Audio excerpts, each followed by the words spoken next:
on YouTube. You can go to WOCA on YouTube. Put in the letters WOCA. In YouTube will pop up, the WOCA logo will pop up. Click on that. That will take you to the YouTube page for WOCA.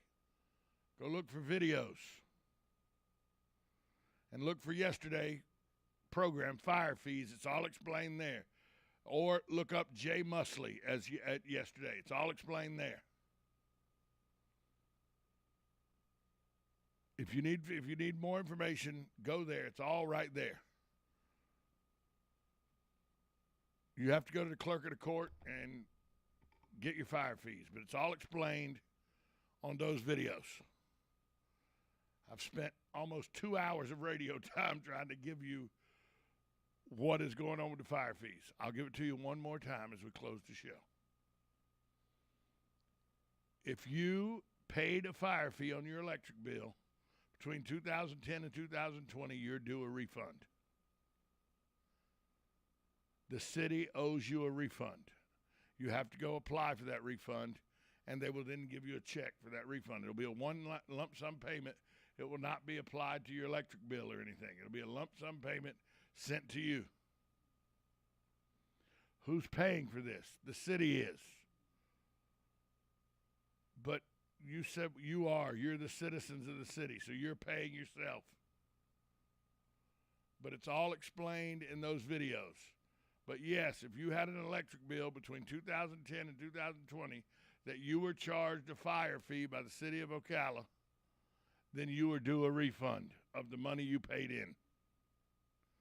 That's the bare essentials of it. Between 2010 and 2020, if you paid a fire fee on your electric bill, you're owed a refund. That sums it all up. Ralph, put your hands away. You're not due any kind of refund.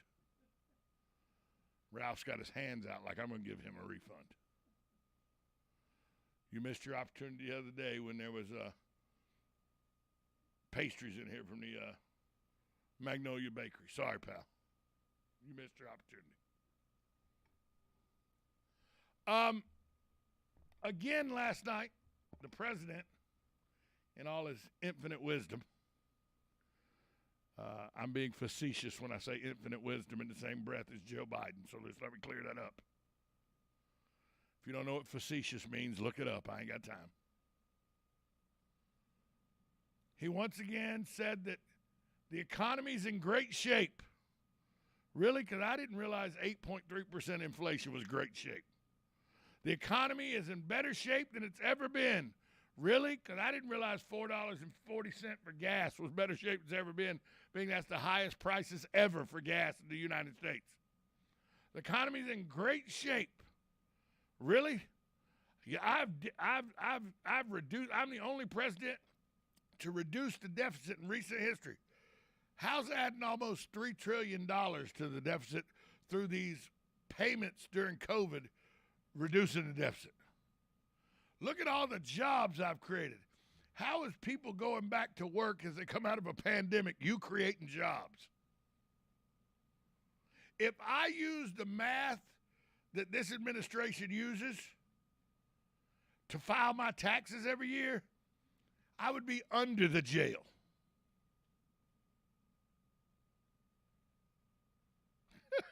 This guy, first off, he may be the most incoherent president I've ever heard of. And Woodrow Wilson, it was well documented, Woodrow Wilson suffered a stroke while he was president. And that his wife pretty much ran the country his last year in office.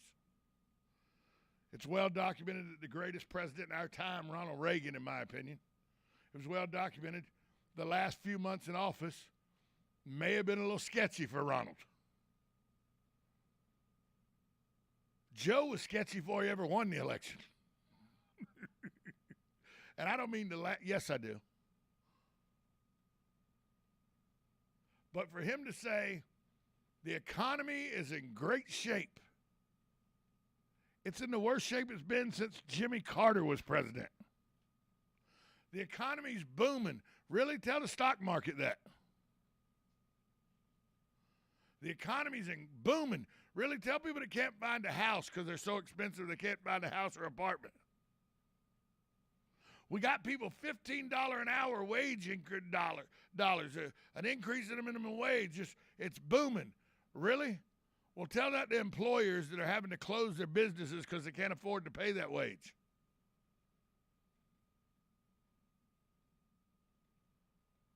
The economy's booming. Really? Gas is $4.40 a gallon, national average.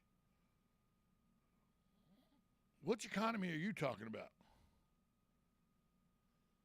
And now, they've quit blaming Donald Trump now.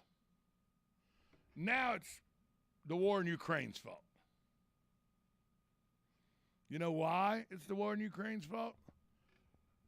Because it's coming up on 2 years that they've been in charge. You can't blame the last guy. Your policies have done this. No, it's the war in Ukraine that did this. I can't. The pandemic, then the war in Ukraine, it's a perfect storm. But the economy's booming. There is no problem. Shut the hell up. The economy's booming.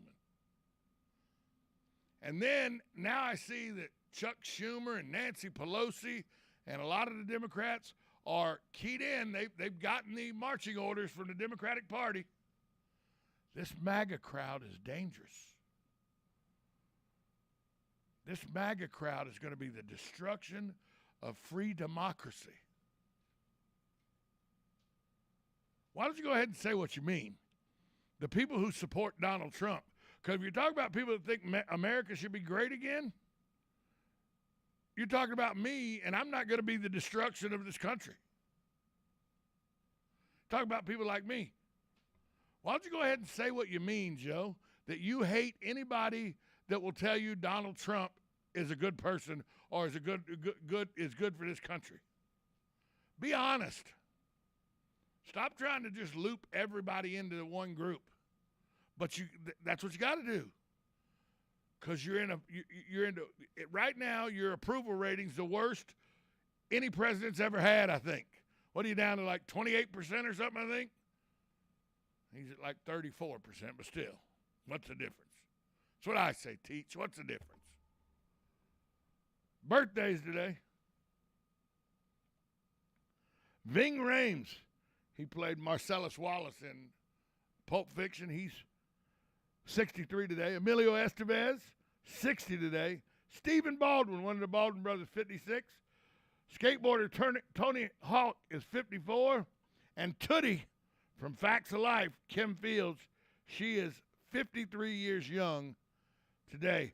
I want to thank all my guests, all my callers. Without you, this show would not be possible. And I know we didn't have callers today because of the phone lines. We're working on that, though. So stick with us. Thank you to everybody that listens to this show on a daily basis, and thank you for my wife for putting up with me. Talk to you tomorrow. This is WOCA AM, W242 CAFM, Ocala, The Source.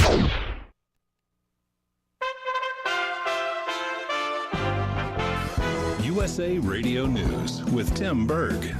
The nation is waking up to another grim COVID milestone. 1 million people have now lost their lives to the virus. President Biden updating the death toll overnight, sending prayers to all the loved ones left behind. 1 million empty chairs around the family dinner table, each irreplaceable, each leaving behind a family, a community, forever changed because of this pandemic. Biden also ordering flags to be lowered to half staff to honor those who have died from the